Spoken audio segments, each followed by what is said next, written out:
Hi, I'm Dan Hamermesh. I'm Network Director at the IZA and Editor-in-Chief of the IZA World of Labor. I'm really pleased to introduce this set of interviews I had over the past week with leading labor scholars in several different countries. All of them have thought about the coronavirus crisis, effect on labor markets, effects on the economy, and I just want to chat with them and get a perspective. The interesting thing is the countries covered have had vastly different experiences in terms of how they've managed the crisis, the extent to which cases have occurred, deaths have occurred. I thought it'd be really interesting to have this kind of comparative set of interviews going on. The set of interviews was put together by the co-producers, Theodora Ruseva and Olga Notmeyer, and the script was mostly written by Theodora herself. So I hope you enjoy this, and I think it's just really fascinating to look at how different things are across the different markets. Pleasure this morning or afternoon South African time to have with me Professor Haroon Bhorat, who's Professor of Economics at the University of Cape Town in South Africa, and perhaps the leading development economist in the entire continent of Africa, I like to think. Haroon, a pleasure to see you this morning. Thank you, Dan. It's a pleasure to be here.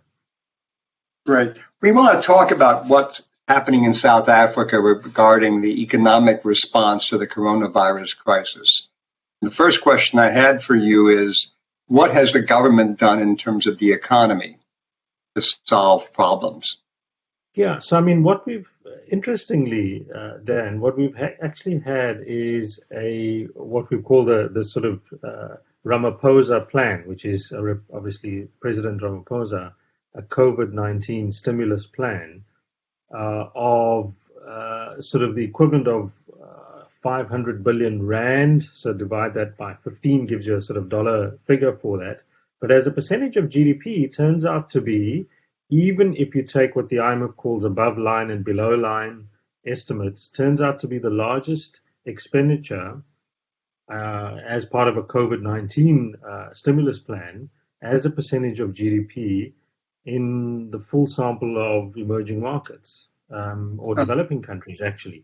So, I mean, just to sort of give you a perspective, we've spent more than Canada as a share of GDP on COVID-19, on a COVID-19 stimulus package, more than Turkey, Russia, Saudi Arabia, Mexico, India. So there's surprising to me, actually, to see when the stimulus package was announced that as a share of GDP, it's been significant and large, and it's been heterogeneous. So we have a package of expenditure on water and sanitation services, right? Of course, to improve coping with the virus in terms of water access and so on, right through to sort of credit guarantee schemes via the banking system.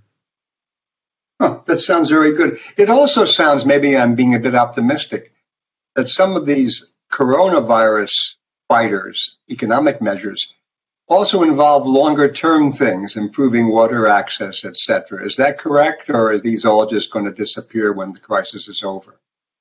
Yes. So that's a really great point. I mean, you've got the social assistance top up, which will be temporary, sort of 3 to 4 months. But you do exactly as you've said. You've got, I guess, two types of things. You've got the sort of social infrastructure, so water and sanitation. And once you put down the pipes or provide the tanks, those are there, and that's a long-term effect. I mean, the interesting thing is, the old Churchill saying, "Never waste a good crisis." I mean, many of the communities in these areas have been crying out for water and sanitation services, and suddenly they arrived because it was a crisis mode. And then secondly, as you indicate, a lot of sort of 100 billion rand has been allocated to infrastructure provision to support the unemployed and so on. And that is going to be long run in nature, right? So I think that's a very clever way to actually possibly categorize that. We haven't done that, but I think that's a very clever way to think about it. It'd be interesting to actually do an accounting of the 500 billion rand.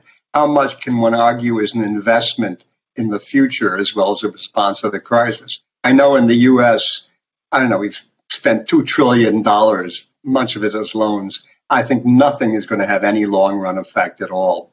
So, in a sense, I haven't heard this response from anywhere else, but I think that's rather gratifying. Yeah, I mean, I think that so. Yeah, so I think you're right that a lot of the expenditure, the stimulus plans that we're seeing include fairly substantial credit guarantee schemes, which are not really right. I mean, and they're basically going to be spread over 10 years, and it depends on who ends up at the bank and whether the bank actually provides the credit line, whether they meet the criteria that the banks have in place, and so on. So I think the fact that we've got something like 3/5 of all our stimulus plan is on sort of real expenditure, maybe not all investments, but certainly not credit guarantee scheme in nature, I think is positive. Of course, it's come with a deficit, but that's a separate issue. I don't think South Africa is unique in that regard. Another question, which seems very important to me, and I worry about this a lot in the U.S., probably even more serious in South Africa, is what is the effect of the crisis on economic inequality? To what extent that's being ameliorated?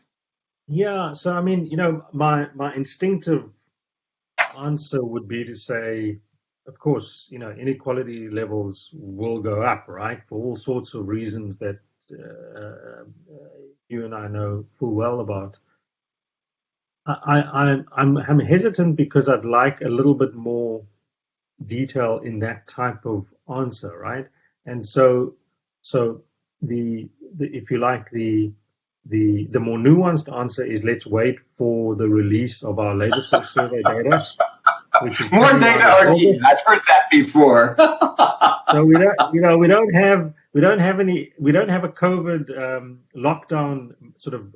So our lockdown started in March, and we're in day 105 or something. So we need the 3 months of data to actually compare and see what's happened, right, distributionally. The one estimate that I'm inclined to gravitate towards is from the World Bank's macro sim model. And so they use our national survey data and so on, and they shock the system with a lockdown estimate of 3 months, which is actually pretty good, right? So it's quite close to our 100-day limit. And what they find is a negative shock across the entire distribution. But interestingly, a slightly greater relative effect in terms of a collapse in earnings in the middle of the distribution. So that's interesting for me because I think it does represent the kind of, because it's linked to which sectors were impacted on during lockdown, right?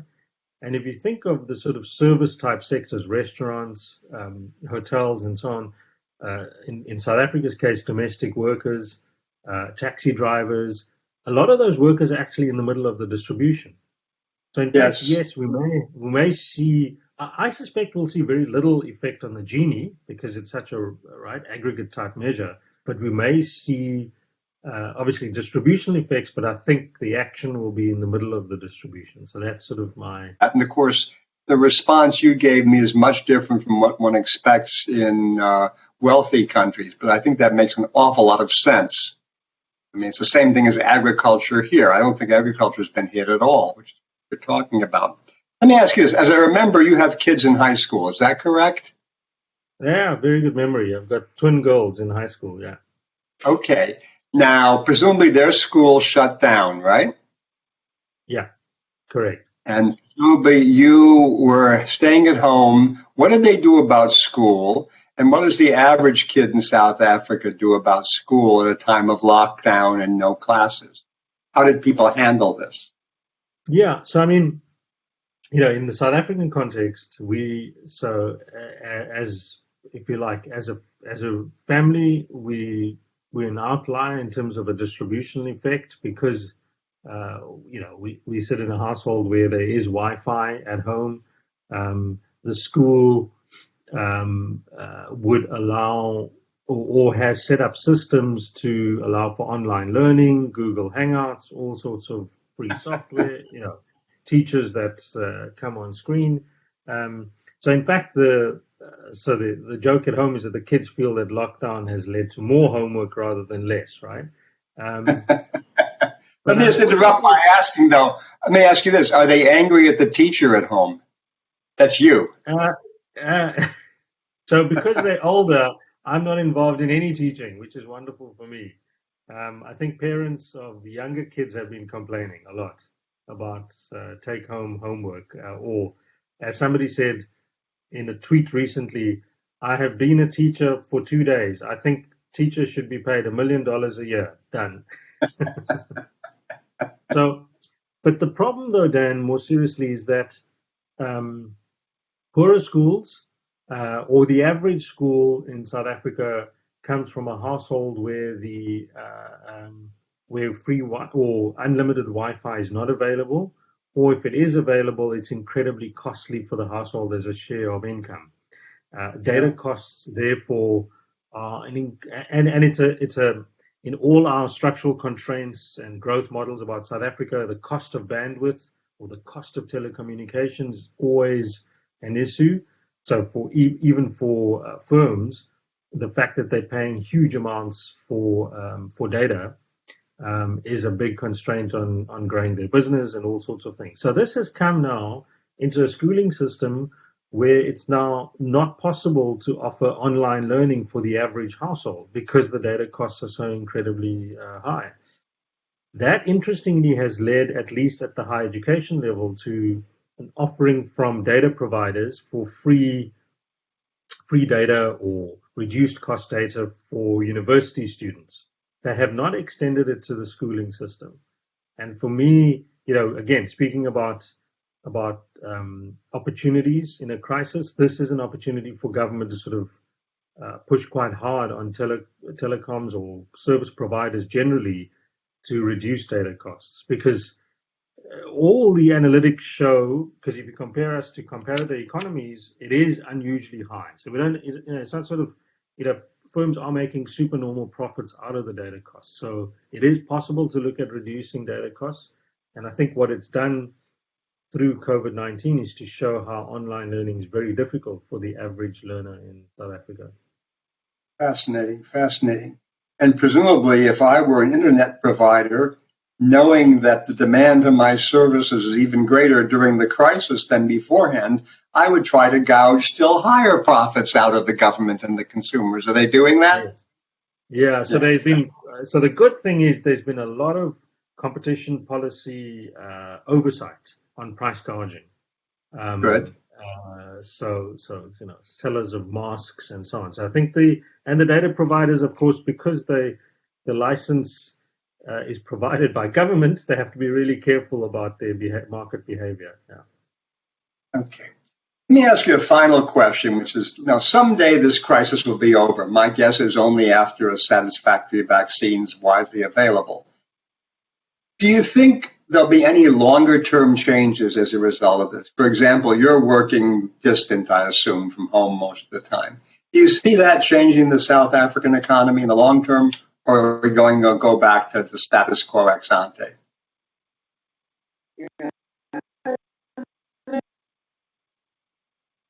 Let me tell you a story of a firm whose CEO I've had conversations with, and sort of in financial services. And at the beginning of the lockdown, his view was so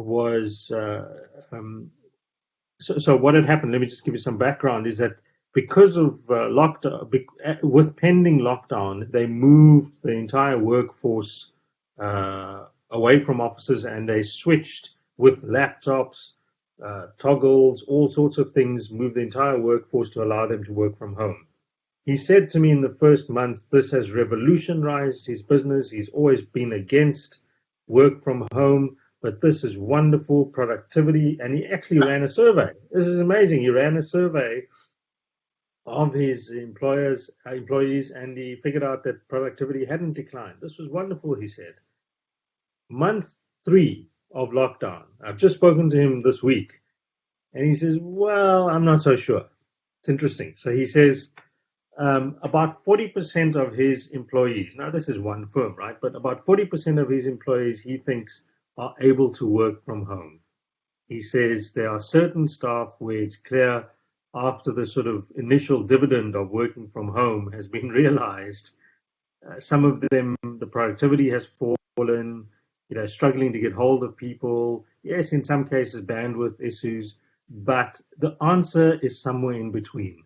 And so I think what you may find is that we may get more flexible work patterns where those sectors allow work from home, but I can't see an environment where, it's a bit like the paperless debate, right? Are we going to have a paperless economy? I don't, right? So I think we're going to see more flexible work arrangements, at least in South Africa, and certainly employers being more amenable to working from home and so on, Zoom meetings. But I can't see that dominating in sectors where all workers potentially could work from home, just because of these kinds of concerns around productivity and bandwidth costs and so on. Let me just quickly say, Dan, I think we must caveat that by saying the structure of the economy.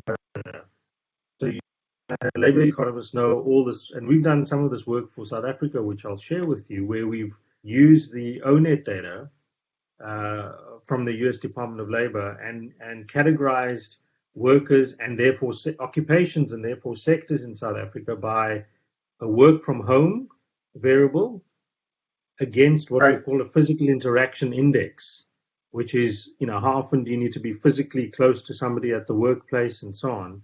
And the physical interaction index and the work from home can be plotted, right? And so you'll find at one level, somebody in finance has a very high work from home probability and a very low physical interaction score, right? Somebody in the restaurant sector has a very low, of course, work from home probability, but a very high physical interaction index score. So if you have a two sector economy, and everybody's in restaurants or in finance, those people in restaurants, the work from home debate's irrelevant, right? It's just not possible. So, so that sort of weighting to the structure of the economy that allows for work from home is probably the first key estimate to figure out how any of these flexible work arrangements are likely to play out, at least in the developing country context. I'm pretty sure there's, unfortunately, a lot of places in the middle where you both can work from home to some extent, but the question to me is, to what extent you need to be physically with people, or to what extent it just makes your life and your work life better. I mean, I love Zooming because it's a reasonable facsimile of the real thing being in person. It ain't the real thing, but it sure is better than talking on the telephone. Indeed, talking to you today has been a real pleasure, so I want to thank you very much for joining me, Haroon. Thank you very much. Thank you very much, Dan. Thanks.